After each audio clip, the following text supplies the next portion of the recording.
Vamos agora começar o nosso último e terceiro tópico da disciplina Desenvolvimento de Projetos. O objetivo desse tópico é apresentar outras formas de desenvolvimento de projetos. Nesse caso, nós vamos entender como funcionam as metodologias ágeis de desenvolvimento de projetos.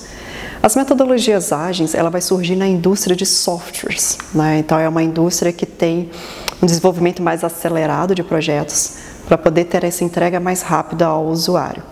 Nas metodologias tradicionais, o que acontece fazendo um comparativo? Nas metodologias tradicionais, nós temos uns processos mais burocráticos, uns processos com excesso de requisitos formais, principalmente a parte da documentação, né? Tudo aquilo que a gente falou na segunda aula, a gente já fala do primeiro grupo de processo lá, de iniciação, com termo de abertura de projeto, é um documento. No final, a gente tem que ter um termo de encerramento do projeto, é um documento. Esses são os principais, mas todas as outras áreas, todos os processos, todas as atividades, elas devem ser documentadas pela metodologia tradicional, por exemplo, do PMBOK. Então, o que acontece? A indústria do software vem com as metodologias ágeis exatamente para contrapor essa burocracia. Então, a ideia que eles têm é que, reduzindo esse excesso de documentação, de formalização, consegue acelerar o processo de desenvolvimento de projetos. Então, as metodologias ágeis, elas documentam apenas o que é útil, o que é necessário para a próxima etapa. Esse tipo de metodologia, né, esses métodos, eles são recomendados para projetos que existem muitas mudanças. Então, ocorrem mudanças com uma certa frequência, um grau alto de mudanças.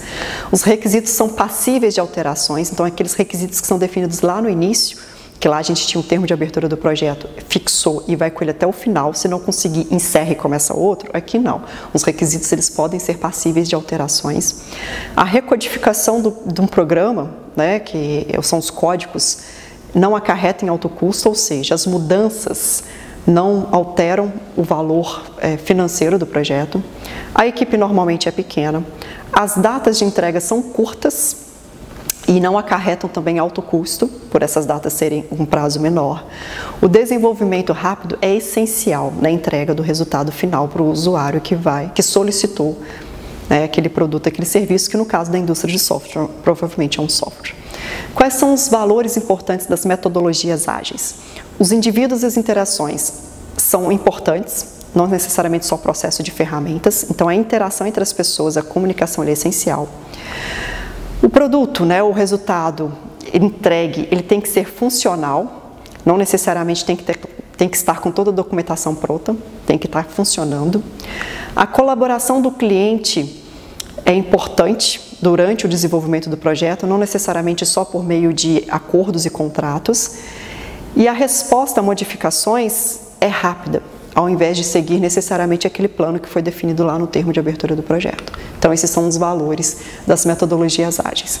Existe também no grupo de metodologias ágeis um manifesto ágil, que segue 12 princípios. Tá, eu vou ler aqui alguns, mas está lá no e-book todos eles. Vou ler os primeiros. Quais são? O primeiro princípio: nossa maior prioridade é satisfazer o cliente, através da entrega adiantada e contínua de um resultado de valor. Então, é satisfazer o cliente. Cliente em primeiro lugar, nem sempre tem razão, mas o cliente é importante. Aceitar mudanças de requisitos é o segundo princípio deles. Eles entregam um produto funcional, um produto tem que estar funcionando. O quarto princípio, que as pessoas relacionadas ao negócios e desenvolvedores devem trabalhar em conjunto. A questão do valor da interação entre as pessoas e não só de processos. O quinto princípio, construir projetos ao redor de pessoas motivadas. Então, essa questão da interação, esse dinamismo, torna-se mais motivado e torna-se mais rápida a solução de possíveis problemas, e alterações de mudanças correspondem de forma mais rápida também.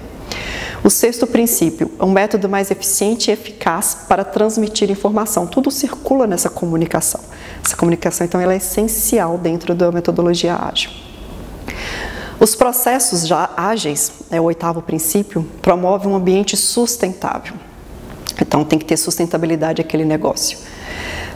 Existe também o princípio de contínua atenção à excelência técnica, ao design, a todos os outros requisitos para também entregar algo de qualidade. Não é porque a gente vai tirar um pouco da burocracia diminui esse excesso, que não vai ser algo com qualidade, tem que ser algo com qualidade. Simples, intuitivo, é o 10º princípio.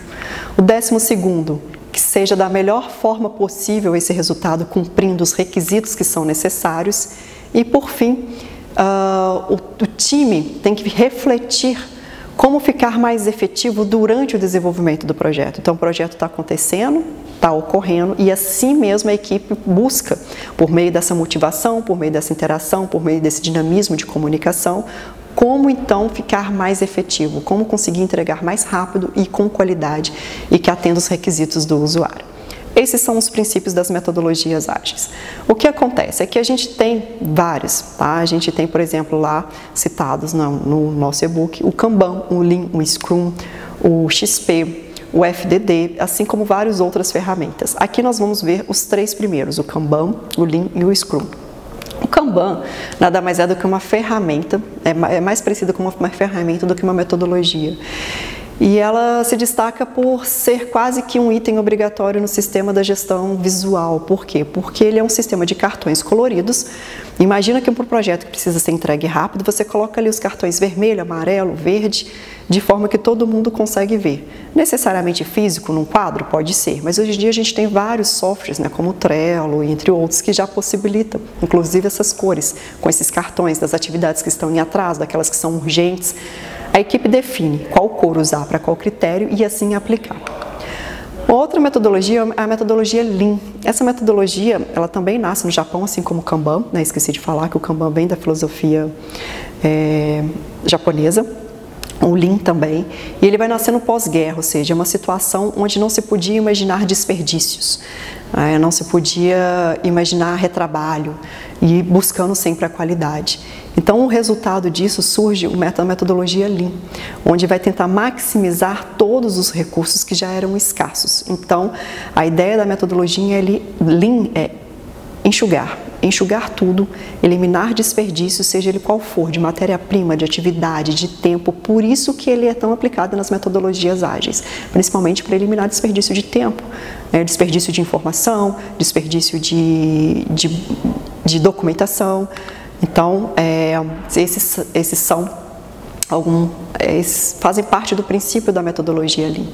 Dentre esses princípios, a gente então tem, para resumir, a metodologia Lean: eliminação do desperdício, amplificação do aprendizado, tomada rápida de decisão, rapidez nas entregas, empoderamento das equipes, a qualidade total, né, que é outro item que vem também da filosofia japonesa, e otimização dos recursos.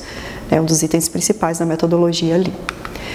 A gente ainda consegue visualizar, assim lá no e-book apresentado, a figura do ciclo Lean Startup, onde que a gente tem lá o construir, medir, aprender, é um ciclo, então está sempre voltando, construir, medir, aprender, para construir novamente, medir, aprender, enfim.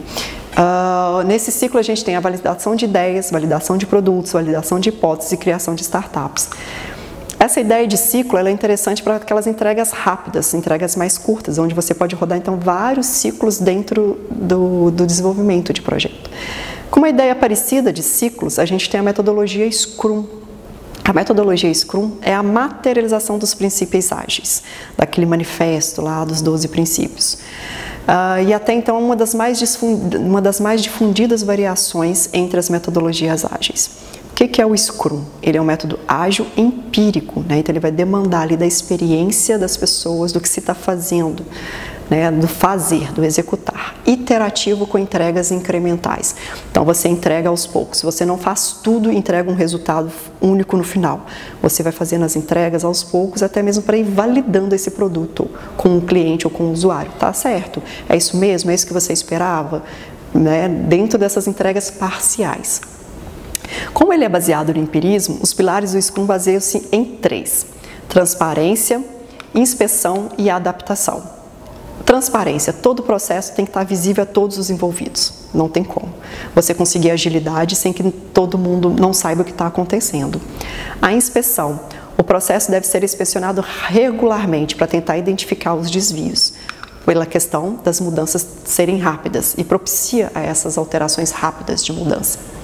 E a adaptação, então você consegue identificar, todo mundo sabe, transparência, consegue identificar, né, pela inspeção você adapta. a essas mudanças, ajusta todo o processo. Por isso, o motivo das entregas parciais. Vamos tentar entender rapidamente como é que funciona. A gente pode dividir o Scrum em 3 etapas. A gente precisa de um conjunto de características, que geralmente são colocadas em listas. Forma-se uma equipe então é definida, executa-se uma reunião de planejamento, plan meeting ou sprint meeting, sprint plan, desculpa, né, que é a reunião de planejamento. Nessa reunião, o proprietário da ideia, ele define qual característica primeiro a seguir naquele desenvolvimento. Pega essa primeira característica da lista que foi definido lá no início e faz uma rodada, que é o chamado de sprint. Esse sprint geralmente tem um tempo para ser executado muito curto, né? Uma semana, no máximo 30 dias, né? Mas geralmente em termos de semanas ou uma semana. Depois que é rodado em sprint, e faz essa entrega parcial, volta-se no conjunto de listas lá inicial, no Product Backlog, e pega a próxima característica. Quem vai definir isso de novo? Numa próxima reunião de planejamento com o proprietário, que é o líder. Daí, então, você vai acumulando esses resultados parciais no Sprint Backlog, que é o conjunto de itens e características que foram selecionados, e aí vão gerando esses microprojetos. A ideia é que, durante esses sprints, né, que ocorrem, aconteça também reuniões diárias. Essas reuniões diárias são chamadas de Daily Scrum, onde que a gente consegue fazer aquela questão da transparência, da inspeção e das adaptações. Ao final de todas as entregas parciais, faça uma revisão, né, um review meeting. Uma retrospectiva também acontece e aí sim você faz uma entrega final. Então observa que cada rodada, que eles chamam, né, que é chamado de sprint, a cada sprint executa uma característica do requisito que foi definido lá no backlog. Dentre esses microprojetos para cada uma dessas características, acontecem as reuniões diárias. No final de todos os sprints rodados, ou seja, fechou, conseguimos executar todas as características solicitadas, todos os requisitos, aí então a gente faz uma entrega que é o produto final, que é o resultado final. Né? Dessa forma, a gente encerra esse último tópico, né, com a apresentação do Scrum, que é uma metodologia ágil mais difundida, e encerramos também todas as aulas dessa disciplina do desenvolvimento de projetos. Fiquem atentos à leitura do e-book, bem como as referências que estão ali indicadas, os estudos de casos, os livros, os artigos, bem como os links de vídeos que foram colocados, porque isso só vai agregar o conhecimento de vocês, aumentar as informações e a compreensão de como estar inserido no desenvolvimento de projetos dentro da empresa. Seja você que vai trabalhar numa empresa de logística, no setor administrativo, quando surgir o movimento de criação e desenvolvimento de um projeto, você vai conseguir conversar com essas pessoas, você vai conseguir fazer parte dessa equipe, diante desses conceitos, diante dessas estruturas, esses fluxos que foram apresentados. Ok? Assim, então, encerramos a disciplina de desenvolvimento de projetos. Até uma próxima oportunidade.